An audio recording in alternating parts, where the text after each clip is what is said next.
Gerald ராஜுங்க, இஸ்லாம் தோன்றியது எப்பொழுது? அபிரகாமின் மகன் இஸ்மாவேல் மூலயமாக தோன்றியது என்றால், அபிரகாம், மோசே, ஈசாக் இவர்களை விசுவாசிக்கும் நீங்கள் இயேசு கிறிஸ்து தேவனுடைய மகன் என்று ஏன் விசுவாசிக்க மாட்டேங்கிறீர்கள்? ஐயா 2 in 1 மாதிரி ஒரு கேள்விக்குள்ள 2 கேள்வி வச்சு கேட்டிருக்கிறாங்க.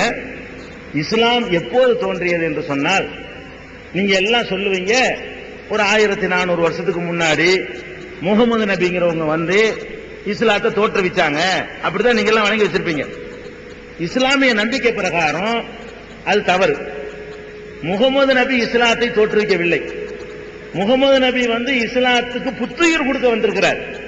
இஸ்லாம் எப்ப தோற்றுவிக்கப்பட்டுச்சு என்று சொன்னால், கடவுள் முதலில் ஒரு ஆணையும் ஒரு பெண்ணையும் படைக்கிறார்.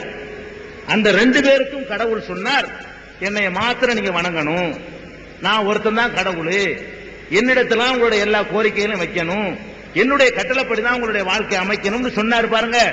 அதுக்கு பேர் இஸ்லாம்.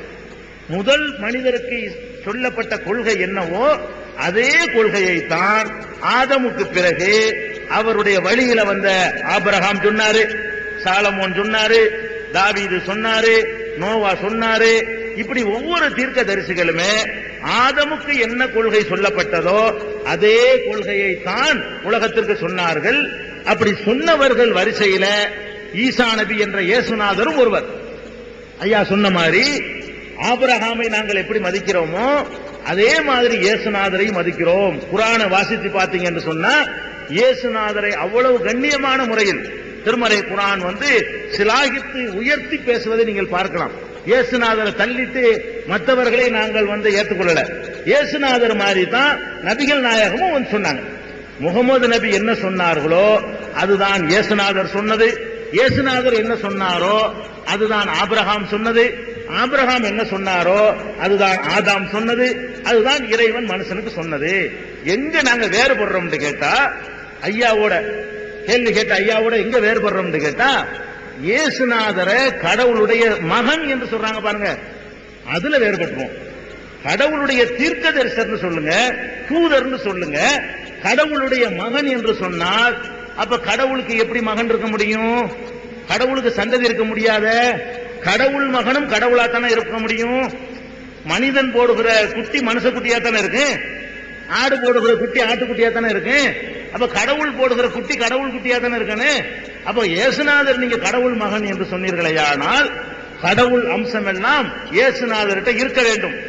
ஆனால் நீங்கள் பைபிளை புரட்டி பார்த்தீர்களேயானால் இயேசுநாதர் சாப்பிட்டார், இயேசுநாதர் உறங்கினார், இயேசுநாதர் கவலைப்பட்டார், இயேசுநாதரை கொல்ல வரும்பொழுது அவர் ஓடி ஒளிந்தார், இயேசுநாதர் ஏலி ஏலி லாமா சபக்தானி என்று சிலுவையில் அறையப்படும் பொழுது முழங்கினார், என் தேவனே என் தேவனே ஏன் என்னை கைவிட்டீர்.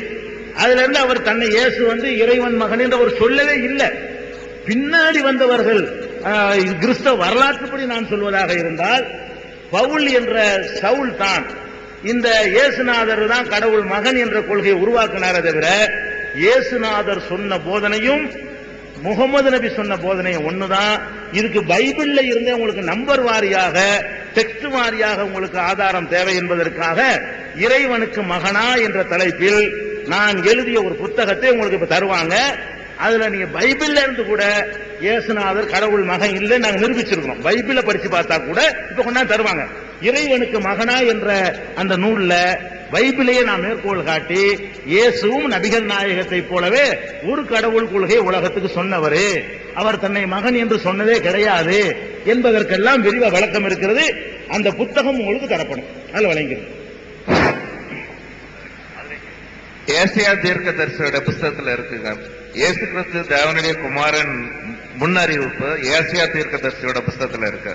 அந்த தேவனின் குமாரன் என்பதற்கெல்லாம் தான் விளங்குதா, அந்த புஸ்தகத்தில் விளக்கம் இருக்கு. இயேசு மட்டும் தேவகுமாரன் இல்ல, தாவீது ராஜாவே நீ என் சிரேஷ்ட புத்திரன் அப்படின்னு தேவன் சொன்னதா இருக்குது. தாவீதை ஏன் இறைமகன் மாட்டேங்கிறீங்க? சிரேஷ்ட புத்திரன் என்ற சொல்லு தாவீது ராஜாவுக்கு இருக்கிறது, இயேசுநாதருக்கு சொல்லப்பட்டிருக்கிறது. உலகத்தில் உள்ள அத்தனை நல்லவர்களும் நீங்கள் தேவனுடைய பிள்ளைகள் எனப்படுவீர்கள் என்று இயேசுநாதர் செய்த பிரசங்கத்தில் புதிய ஏற்பாட்டில் சொல்லப்பட்டிருக்கிறது. அப்ப இயேசுடைய புத்திரன் வார்த்தையை வச்சுக்கிட்டு நீங்க சொல்லக்கூடாது. இதுக்கெல்லாம் பதில் இருக்குது. நீங்க என்னவெல்லாம் கேட்கறீங்களோ அதை விட தாண்டின விளக்கம் அந்த புத்தகம் இப்ப தருவாங்க உங்களுக்கு, எடுத்துட்டு வர சொல்லுங்க.